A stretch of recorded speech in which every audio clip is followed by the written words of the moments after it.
Welcome to Our Plant Stories and a little bonus episode. You might want to get involved in this one, so make a note of a new Instagram account at compost_tales. That's at compost_tales. And you'll also be able to get involved via the podcast email, sally@ourplantstories.com. I found this is what happens if you say compost to total strangers. Well, I love a good compost heap. In fact, my favourite compost heap I think I've seen is at Gravetime Manor, when Tom showed me his compost. And it was the best bit of the tour, I have to say. It's incredible. That's garden designer Susie Kennedy. And if you listened to the last plant story with artist Liz Elton and gardener Helen Hutchings-Cox, you'll know we talked a lot about compost in Liz's kitchen and in her studio. And as we talked, we wondered if other people also had compost stories. It seems they do. My name is Neil Miller, head gardener of Hever Castle in Kent. I'm going to mention the word compost to you. A lot of people run away, but compost, my goodness me, we've got so much in common. Again, it's the backbone. Without compost, we would have no gardens at Hever as well. So compost, compost, compost. Where are the compost bins? Unfortunately, they're out of sight. They're across the road. We have three, probably four large bays, currant stuff, and then we have stuff that we put woody material in. Then once a year, it's all shredded and then turned.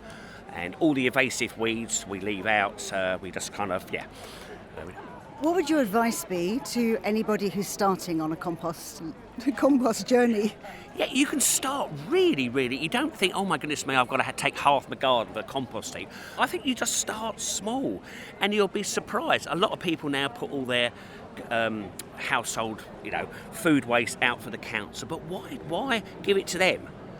And then you have to buy their compost. Chuck it on your, orange peels, everything.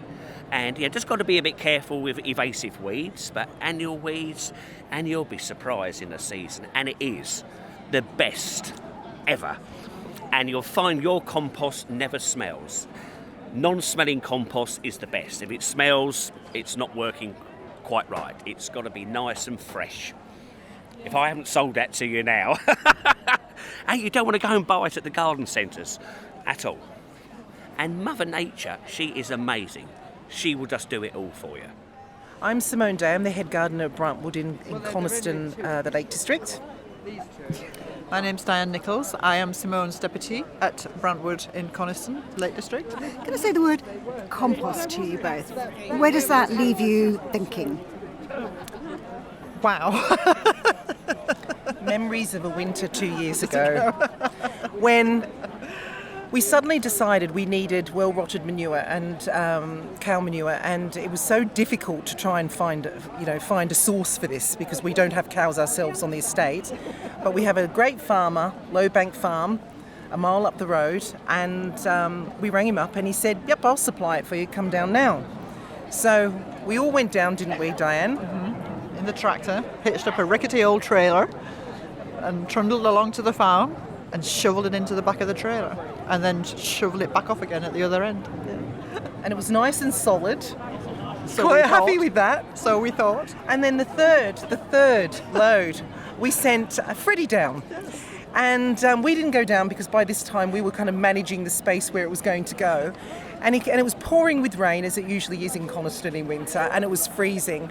And he comes down and he stopped, and we hadn't seen what was in the trailer at this point, and I said, "What's wrong?" He said, "I've got to confess, it's really sloppy. The manure's really sloppy." He said, "The farmers apologised, but you said to me we had to get a third load," and I thought, I can't not come back without a third load. So what happened? He pulled the trailer and started and he's a guru at this, he started reversing towards the area we'd created, and we already had one pile of quite solid manure on this, and it was going to go. I didn't really fully comprehend how sloppy it was, and I'm standing there, and as he tipped the trailer, it sprayed all over us. And then he came down, and then we said, we've got to try and level it off somehow and scrape it off. So I, for some reason, didn't even think about what I was doing, and I just climbed to the top of this sloppy heap, and I started to sink down, and I said, somebody needs to help me now, otherwise I'm going to go below the manure line in a minute. Filling up our boots, literally. Was it good stuff? It's brilliant stuff. It's been under wraps for what now? 18 months. And we had reason to expand the turning circle for the tractor and trailer, so we were able to sort of shovel it back a bit. It's really coming. It's got maybe another 6 months, but it's coming on really, really well, and it smells divine. Diane came back to me the other day and said, "Have you smelt that compost?" It's really lovely stuff. You see, it's really interesting you say that, because the head gardener at Hever Castle also said to me that it smells fabulous, and that's not what people always have in their heads, is it? No. If it doesn't smell fabulous, it's not ready. It's an earthy smell, It's an isn't earthy smell, but it can have kind of sweet notes to it, maybe a little bit grassy, like green, but it's not. It's just a really nice, healthy smell. You obviously got your nose closer to it than I did. And it's not, when you pick it up and put it and rub it between your hands and your fingers, it's not sticky. It's not sticky. You think, oh, how many of that's sticky? No, it's when it's ready. It's dark. It's friable. It's just fantastic. Did you wash your hands when you came back into the office after I can't remember. touching that manure? I can't remember. I might have done. I think you made me a sandwich or something. Possibly. Extra protein. What's your problem? I'm Rebecca Lloyd-Jones, and I work for Garden Club London. I'm a garden designer, and I've got a balcony garden this year at RHS Chelsea Flower Show. Tell me a little bit about this garden. Why is this garden special? This garden means a lot to me because it's a labour of love, and I think I love my plants and I want to take them with me. I'm a renter, and every garden that I've lived in and worked in, you have to leave it behind, which can be a bit heartbreaking. So if I say compost to you... You say compost, I say worms. So I have had a wormery on a balcony before, and it was the most useful thing. It's really great for your clippings, really great for food waste. They come in tiers. You can name most of them, and you get this really good, incredibly rich compost from them, the vermicompost.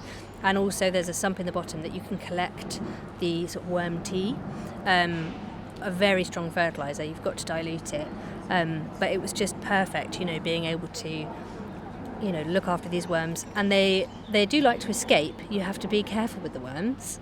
They do like to escape in the first few weeks that you have them, but they settle in, and then you just layer up and layer up and layer up, and you get this beautiful compost.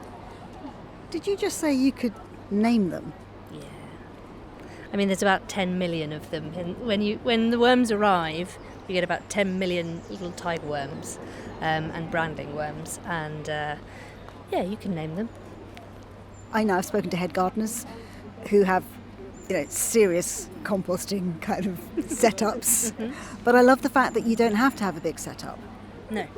Would you put eggshells in yours? Yes. You make eggshells on. I would probably crush them up a bit. But worms' favourite food, actually, they love cardboard. So if you put in corrugated cardboard, they just go through that really quickly. They don't really like onions. We found they weren't a fan of those. So any kind of allium clippings is quite hard to get rid of. But everything else, they'll just go through it. So we've set up a special Instagram account called @compost_tales, asking people to tag it if they post a compost photo to their own account, or you can send a photo or two to me, Sally @ourplantstories.com. We'd love you to take part. Tell us a bit about your composting journey. Share the idea with colleagues on the allotment, gardeners in your neighbourhood, planty, friends and family. Let's see if we can tell some more compost stories. That's @compost_tales or Sally @ourplantstories.com.